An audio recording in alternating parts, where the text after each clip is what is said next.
हटिया कैसे नूरा महंग भाए बाबा हो। अरे चुनरी भयो याना मोल रे लालने माँ। हटिया कैसे नूरा महंग भयो बाबा हो।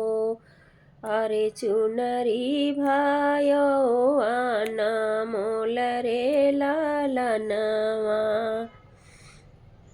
वही रे चुनरिया के खातिर बाबा हो। छोड़बई हम देसवा तो हर रे लालनवा। वही रे चुनरिया के खातिर बाबा हो। छोड़बई हम देसवा तो हार रे लालने माँ। हटिया कैसे नूरा महंग भयो बाबा हो। चुनरी भयो आना मोल रे लालने माँ। बाबा जो दे लेने नौ मन सोनामा हो। मैया दे लीलहर पटोर रे लालनवा। मैया जी देली नीलहर पटोर रे लालने माँ। हटिया कैसे नूरा महंग भयो बाबा। अरे चुनरी भयो आना मोल रे लालनमा।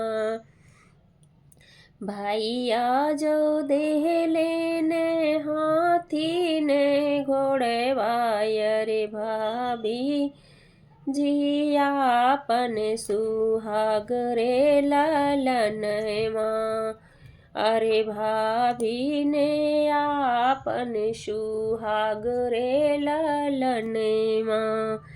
हटिया कैसे नूरा महंग भयो बाबा। अरे चुनरी भयो मन मोल रे लालने माँ। बाबा के सोनवा मैं नव दिन खइबै। अरे फटी जाई है लहर पटोर रे लालने माँ। बाबा कैसे नूरा बाबा कै सोनवा मैं नव दिन खाबै। अरे फटी जाई है लहर पटोर रे लालने माँ।